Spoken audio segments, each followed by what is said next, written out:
Let's go.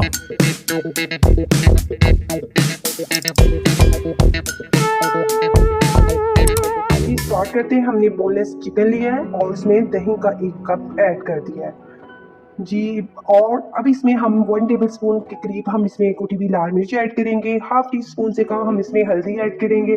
Half table spoon हम इसमें पिसा हुआ धनिया ऐड करेंगे और हाफ टी स्पून हम इसमें नमक ऐड करेंगे। ये तमाम स्पाइसेस आप अपने टेस्ट के अकॉर्डिंग ले सकते हैं। अब इसमें हम 2 टेबल स्पून हम इसमें चिली सॉस ऐड करेंगे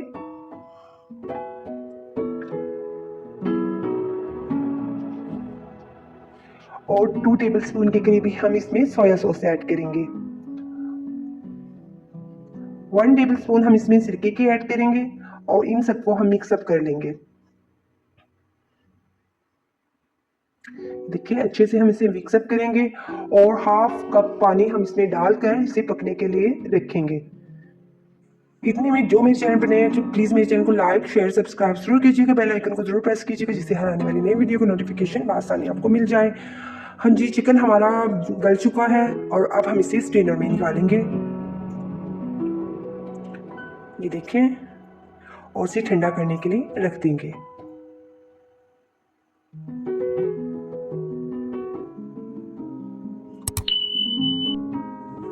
और जो इसका मसाला बचा हुआ है इसे हम मिक्स वेस्ट नहीं करेंगे। इसमें हम बेसन को घोलेंगे, थोड़ा सा पानी और ऐड कर बेसन मैंने घर में बनाया हुआ था, इसकी रेसिपी मैंने नहीं दे सकी। इसमें मैंने तमाम मसाले डाले हुए हैं, ड्राई स्पाइसेस, और इसमें मुझे और मसालों की ज़रूरत नहीं, बस निकाला और घोला और बना लिए जी। मैंने इसमें 2 से 3 चम्मच मैंने इसमें बेसन के डाले हैं और इसे हम घोल लेंगे। इसमें मज़ीद हमें मसालों की ज़रूरत नहीं पड़ेगी क्योंकि बेसन में पहले ही मसाले हैं।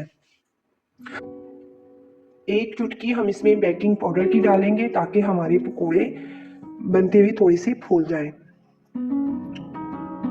जी। बेसन हमारा तैयार हो चुका। ऑयल हमने गर्म करने के लिए कढ़ाई में रख दिया और इस तरह हम चिकन बेसन में डालेंगे और स्टेप बाय स्टेप हम पकोड़े इस तरह कढ़ाई में शिफ्ट करते रहेंगे।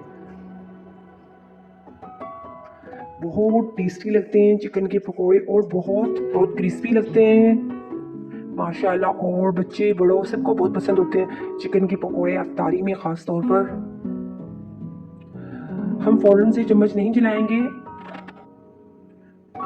ये देखें, अब स्टीनर की मदद से हम इसकी साइड चेंज करेंगे। ये देखें माशाल्लाह से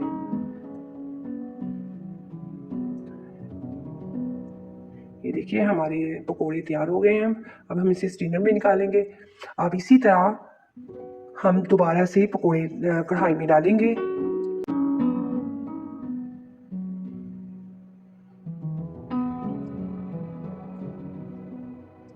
जी माशाल्लाह से हमारे पकोड़े तैयार हो चुके।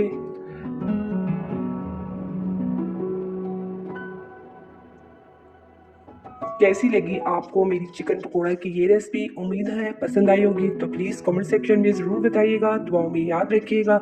अल्लाह हाफिज़।